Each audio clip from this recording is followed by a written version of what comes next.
Bismillahirrahmanirrahim. Waltakum minkum ummatun yad'una ilal khairi wa ya'muruna bil ma'rufi wa yanhauna 'anil munkar. Assalamualaikum warahmatullahi wabarakatuh. Alhamdulillahi Rabbil Alamin. Walladhi khalaqal insana fi ahsani taqwim. Wa asyhadu an la ilaha illallah wahdahu la syarika lah. Wa nashhadu anna Muhammadan abduhu wa rasuluh sallallahu alaihi wa alihi wa sahabati ajmain. Alhamdulillah, kita segarkan syukur kita, ulang-ulangi kalimat hamdalah kita. Kita sungguh kaya dalam menerima nikmat Allah. Kita tidak kekurangan dalam nikmat, cuma kita masih kekurangan dalam bersyukur kepada Allah. Siapapun kita telah mendapatkan banyak suplai kebaikan di sisi Allah. Hanya kadang-kadang kita kurang menghargai nikmat itu, sehingga kita gagal merasakan itu sebagai nikmat. Banyak sekali nikmat-nikmat Allah yang sampai kepada kita, cuma kita seperti menjadi manusia kena penyakit amnesia yang lupa diri tentang harga nikmat tersebut. Alhamdulillah sekalian, mari kita segarkan supaya kita itu banyak sekali kesyukuran yang harus kita dahulukan dibanding kesedihan yang harus kita nampakkan. Marilah ceria dengan ibadah yang kita lakukan. Marilah bahagia dengan ibadah yang kita lakukan ini, terutama kita sesudah salat. Nampak wajah-wajah kita sebagai ada wajah-wajah min atharis sujud, bekas-bekas sujudnya ada. Minimal secara fisik di wajah-wajah kita ada bekas uduk, bekas keikhlasan, bekas-bekas athar pengaruh-pengaruh dari pengorbanan kita, insyaallah. Mari kita senantiasa mendahulukan syukur dibanding dengan mengeluh kepada Allah Subhanahu wa taala. Kita tinggalkan kaidah yang ke-8 yang sesungguhnya masih banyak kaitan materi. Ya, mungkin nanti di pembahasan yang berkaitan dengan itu, seperti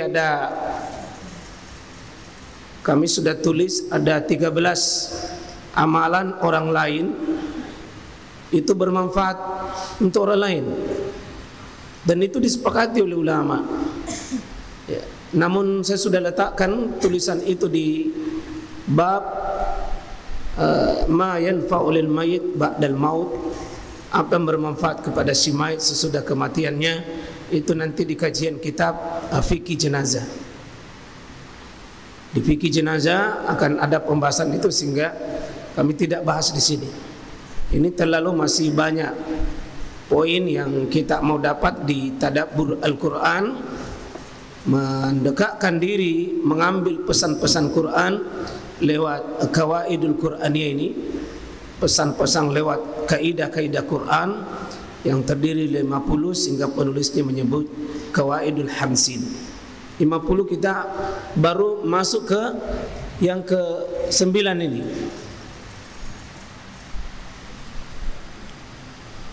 Kita masuk yang ke-9 dengan judul yang samar ini walaisa zakaru kal untha. Dan laki-laki itu tidak sama dengan perempuan. Dan laki-laki itu tidak sama dengan perempuan. Dan semua orang tahu ini. Semua orang tahu bahwa laki-laki tidak sama dengan perempuan. Ya, mafhumnya ya perempuan tidak sama dengan laki-laki. Ini satu kaidah yang diambil oleh penulis Profesor Syekh Abdullah Umar meletakkan kaidah ini dalam sebuah kaidah dari 30 juz Quran ini diramu sedemikian rupa, lalu beliau menemukan ini kaidah penting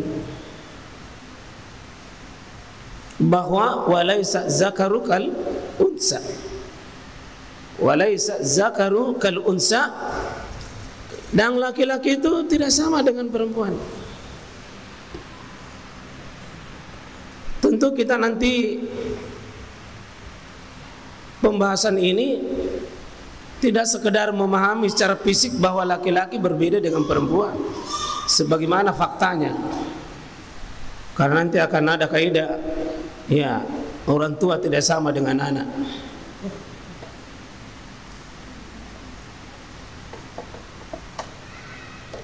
Ini ayat Al-Quran ya sekalian ya. Allah ajari kita ini supaya dibuka mata kita, mata zahir, mata batin, dan perilaku kita, bahwa kalau perempuan takdir kita yang perempuan, kalau laki-laki takdir kita laki-laki. Dan implikasinya nanti dengan penerapan syariat, ini yang ujung yang kita mencapai, bahwa tidak mungkin Allah sebagai Al-Alim, paling tahu, Al-Khaliq, Al-Musawwir, Al-Mudawwir, Al-Mudabbir, sebagai pencipta, Al-Khaliq, Musawwir, yang membentuk, yang mengatur semua ini. Lalu Allah mengatakan ada laki-laki, ada perempuan, dan itu tidak sama. Pasti ada hikmah di balik itu. Dan pasti Allah akan ada pesan besar mengapa Allah bedakan itu, laki-laki dengan perempuan. Dan ini kunci mas sekalian, bahwa membedakan sesuatu yang berbeda dan meletakkan pengaruh perbedaan itu bisa pahala. Dan sebuah kezaliman jika menyamakan sesuatu yang berbeda. Kalau memang beda laki-laki perempuan, Allah bisa menciptakan sama, Allah bisa menghadirkan sama. Tetapi Allah meletakkan di sini ada hal yang berbeda ya mas sekalian. Dan jangan pernah tuntut itu sama, karena pasti rusak. Di zaman hari ini ada satu pemikiran liberal yang bebas berpikir, bebas berperilaku, bebas bertindak, sampai dia mengotak-atik ini syariat, lalu mau menyamakan laki-laki dengan perempuan dengan slogan yang sangat zalim, disebut dengan ya al-fiqratul musawah, yakni pemikiran emansipasi, menyamakan laki-laki dengan perempuan.